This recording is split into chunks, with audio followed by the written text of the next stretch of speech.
Hey guys, welcome back to my channel. Last time you guys saw me, I was vlogging the STIMS day 1 through 10 that I was doing, and then the last video that I had posted, I had mentioned that I actually had an emergency surgery, and that was actually last week.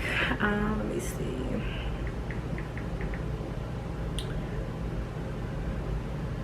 That was last week, Wednesday the 22nd, when I had my emergency surgery, which was completely not planned, and it was actually done the day before my retrieval was scheduled, which was scheduled for the 23rd on Thursday.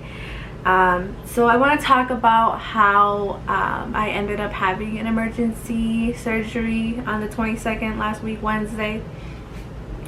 So as you saw in my last video, I mentioned that we were going to be doing the trigger shot potentially, and we actually did get the go on the 21st, Tuesday, to go ahead and do the trigger shot. Everything was looking really well. I did get my blood drawn that day, and I was told that my estrogen level was pretty high. But other than that, everything was perfect. And then let's see, so I got the go to do the trigger shot on Tuesday the 21st, and I was scheduled to do it, the first trigger shot, at 9 p.m. Central Time. So I did the shot at 9 p.m. And it honestly, it hurt. It really did hurt me. It felt like a really sharp sting when I had it done.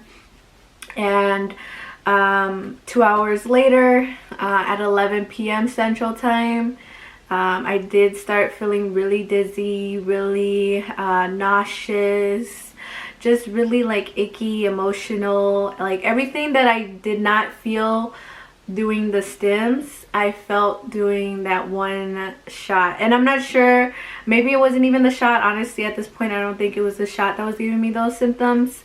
But 2 hours later after I took it, you know, I was feeling all of that, so I was blaming it on the shot. And I got really emotional. I actually was like eating that night with my boyfriend, and like I forgot what we were talking about, and then like I just got emotional and I started crying, and I was like, I'm so tired of this, like I'm tired of the shots, I'm tired of feeling like this. And you know, I'm really grateful that he held me down while I was being a mess, and you know, just told me that, you know, it's almost over, and then like to like, you know, be strong because I got this far. So yeah, that's on the 21st, Tuesday. And then the next day, the 22nd, Wednesday, my boyfriend woke up at like 5:30 in the morning, 6 in the morning or so, because he has to work, and I don't work until like later in the afternoon. And like, we recently got a new puppy. I'll introduce her later, but yeah, we just got a new puppy, and I had to take her out to the bathroom. So I took her out, and it's like 6:15, 6:30, and you know, everything was really well, and I kid you not, like 10-15 minutes later, out of nowhere, I just got like this really sharp pain. Yeah, I got a really sharp pain on my right side, like lower abdomen, like hip area ish, like, you know, and it wasn't that bad, but it did hurt. And at this time it was like 6:40 or so, and like 10-15 minutes later passed by, and it did get like worse. But I was like I had to go like, you know, sorry, I can't like breathe really well after my surgery, but that was probably too much. But anyways, I had to like breathe in and out to calm myself down.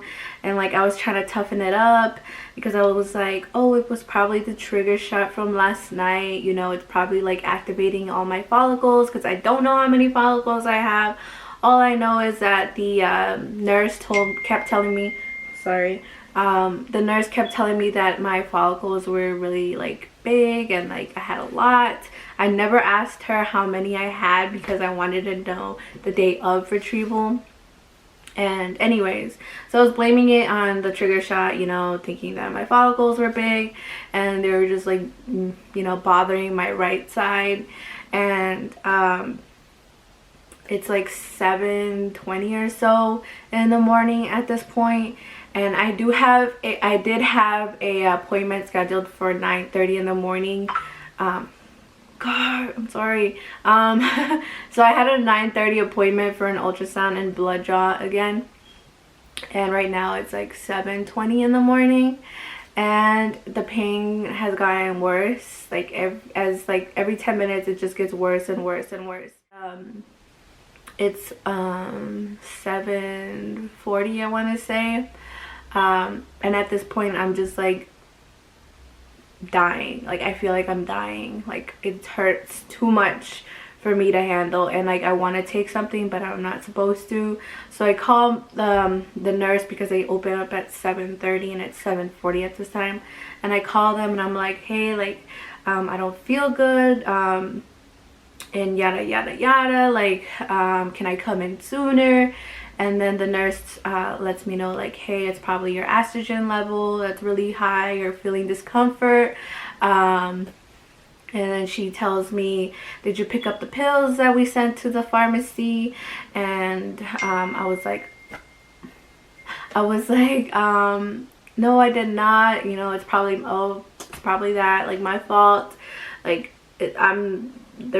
this is the reason why I'm feeling like this, because I didn't pick up the pills you guys told me to pick up.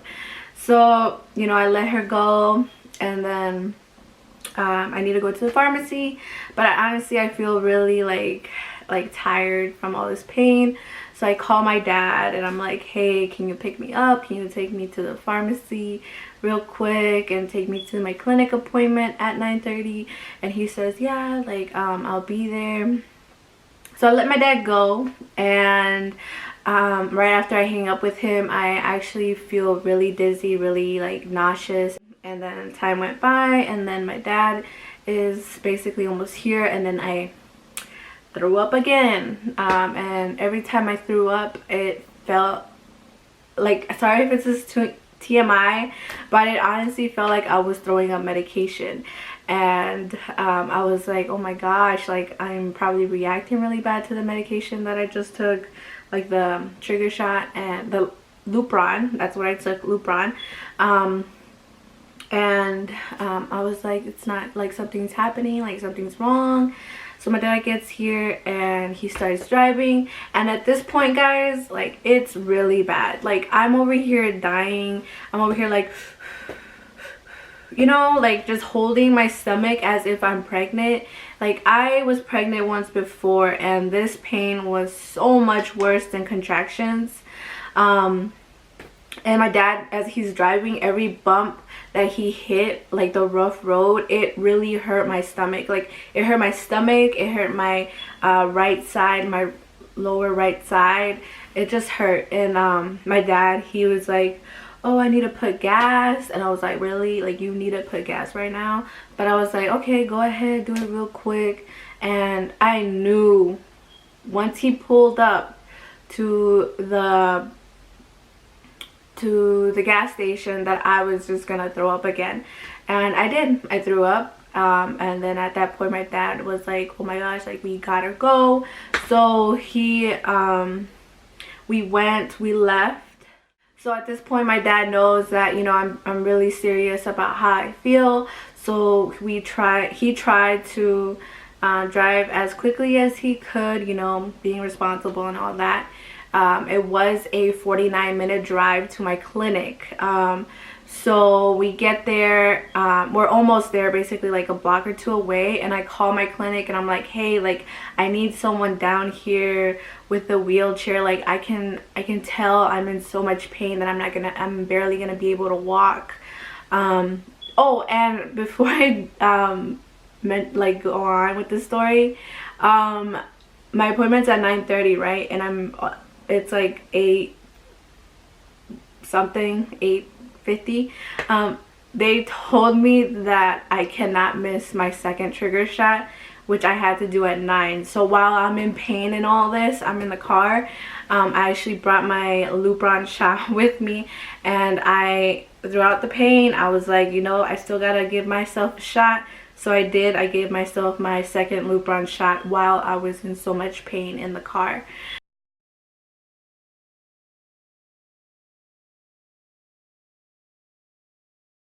And anyways, back to the story. So we get there and nobody is there in the front of the entrance. So I was like, you know what, forget it, I'm not gonna wait for no one. At this point I need to get upstairs because my clinic is on the fourth on the 4th level, and we were on the 1st level. And I was like, I need to get up there, I need to see someone, I need to talk to someone needs to do something about my pain. So I told my dad, like, just drop me off, you go park, and I'm gonna go make my way upstairs. And that's what I did. It was holding my side, like my lower right side hip area, the whole time I was walking, and I was holding onto the wall because I knew that I was in so much pain that I did not trust my strength at that point. I felt like if I wasn't doing that, I most likely would have fallen. And like 2 people passed by me, and I feel like they were like thinking like, what is wrong with her? So I make it there, you know, one hand on the wall, another hand trying to soothe my pain, and I finally make it up to the 4th floor to see my nurse.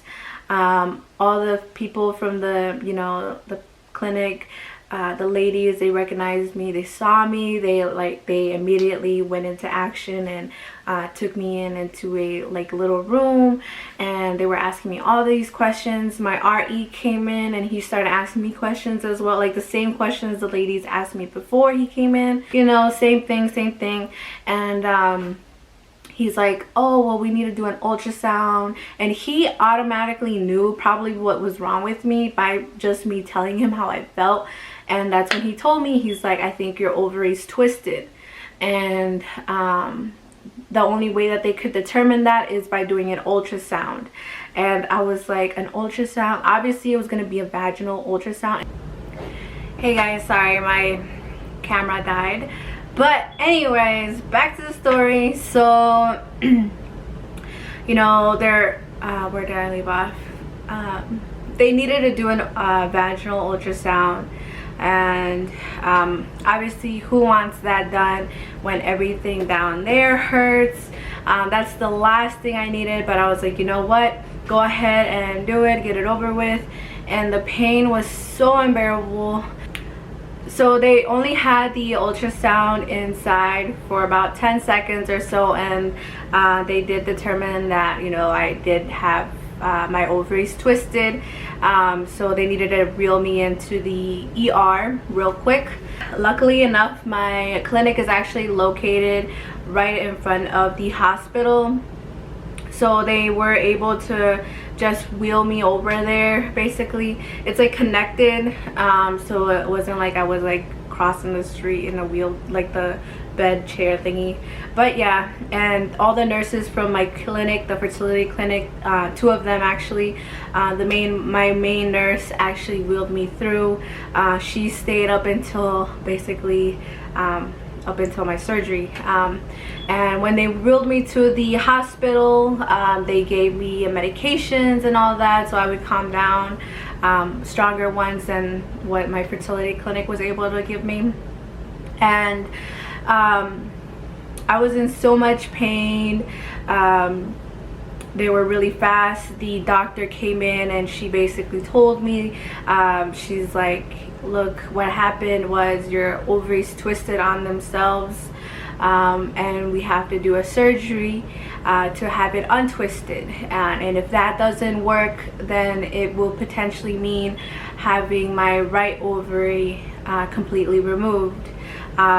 And that's really not what I wanted to hear. You know, who wants to hear, you know, at 22 years old your right ovary is gone, and as well as going through fertility. It's just gonna make it harder. And you know, I was like, do what you gotta do. And the whole time that that's happening, I also keep asking, like, hey, are you gonna be able to save all my follicles on my right ovary? Like, are they gonna be okay? And they let me know right away that most likely they weren't gonna survive. You know, it just wasn't gonna happen probably. But I was hopeful that, you know, they would survive everything. So they put me under anesthesia, and it's like 10:30 in the morning. And by this time, my boyfriend, my family, and everyone that was able to come in came in. And it was like 10:30, I believe, 11. And then I honestly don't remember exactly when I woke up, but the time that I remember is 4 p.m. So the surgery wasn't that long, I'm pretty sure, but I was pretty knocked out, you know. And I felt so much better, but obviously still in pain because, you know, I just had surgery. And what they had to do, I'll explain that now, is I previously had a pregnancy about 2-3 years ago, and that was done via C-section. So what they decided to do, instead of making another, you know, incision on my abdomen, instead they decided to reopen my C-section scar. My C-section scar is about like this big, I want to say. Yeah, this big. And what they ended up reopening was like this much or so. I haven't really looked at it, but the bandage is like this long, so it's probably that big or smaller. They reopened it, and as well as making an incision through my belly button. That they told me they had to do because they had to place in the camera. I forgot what that's called. Laparoscopy, I don't know, I don't remember. So they did the incision on my belly button and reopened up my C-section. And honestly, the pain, way better than it was. But if you've had surgery in your abdomen, if you had a C-section at all, on my experience was, I felt like I could not walk. Like, I didn't know how to walk. Like, my body hadn't walked for like 10 years or so, 5 to 10 years, and it really does take all your strength. And well, it sucked, but I felt better. They were able to untwist my right ovary, so luckily I still have both. I'm really grateful for that. And let's see, so the doctor did tell me what happened. So my body reacted really well to the stims, like really well. My right ovary actually had 20 follicles on the right side, and that is awesome on just one side. So by this time, you know, your ovaries are like loaded with follicles, and they just become heavy. And my ovaries, I mean, they were like, how do I say this, they were like inflated, I guess, but that's normal, they told me. But they also, with all that weight, they found out that I had a cyst. I've had a cyst before 2 years ago, and that went away on itself, on its own. But there was another cyst that grew in on my right ovary. So with the follicles, you know, 20 follicles on one right side, and that big cyst that had grown, you know, it weighed down on my ovary, and it basically caused it to hyperstimulate. And because it hyperstimulated, it twisted on itself twice, guys. So not once but twice. So that they told me like if I hadn't come in as quickly as I basically did, that at this time I wouldn't have had my right ovary. So once again, I'm really grateful for that. If you know what an ovarian torsion, that's basically what just happened, minus the follicles that you have on your ovaries, and it basically stops the blood flow, and that's what causes all that pain. So I got out of the I'm over here in the waiting room, the recovery room I think it's called, and I wake up every time I'm under anesthesia and I wake up, I end up crying for something or for someone. And this time I basically asked my doctor, my RE doctor, what happened with my follicles. He told me there was 20 of them. You need to tell me what happened to them. And he basically said they didn't survive, that it's unfortunate, but 20 follicles just like that were gone in a blink of an eye. And it really hurt me. Like 10 minutes later, I saw my boyfriend after I was told that, and I started crying, and I was like, they're gone, like 20 follicles, they're just gone. And it's 20 chances, and it just sucks, because you go through all this medication. My boyfriend went through 2 surgeries for his azoospermia, and I just had this surgery that was completely unplanned for, that could have costed a ovary of mine, and you just end up finding out that 20 follicles are gone just like that, and it sucks. But he was like, my doctor was like, but you still have your remaining ones on the left. We didn't know what they were, because like I said, I didn't want to know until retrieval day, which was scheduled the next day. And they told me, they're like, if you want to come in tomorrow still as planned for your retrieval date, we'll do that. And I was like, yep, we gotta do it. Like I did not just take the second trigger shot on my way to the clinic while I was in pain for me not to do the retrieval. So the retrieval day I did do the next following day, post op. Yeah, I just want to post this because if you know something's wrong, if you feel anything on your mind, listen to your body. Basically listen to your body and go see a doctor, your nurse, whatever, and do something. Because I'm so happy I didn't just stay home. And even though I had a scheduled appointment, I kept calling. I called the lady twice. I didn't mention that, but I called her twice, and I mean, she didn't know exactly how I felt, and plus I was trying to speak normal on the phone, so I don't blame her. And I don't blame anyone, honestly. It's just, it happens. So if you follow me on Instagram, you know about everything that's been going on. So I'll leave my username right here, or right here, somewhere over here. But yeah, and it's been a week and a half now since my surgery, and honestly I feel way better. I do have some breathing issues, like shortness of breath, because they did like fill me up with air to like expand my muscles or something like that, and that did cause me to like have, if my heart rate goes up, my body panics, and then I can't really breathe, and it's just horrible. Like, I don't know what asthma feels like, but that sucks. Days later, I was able to actually lay down on my side, and I was able to go all the way back on a bed.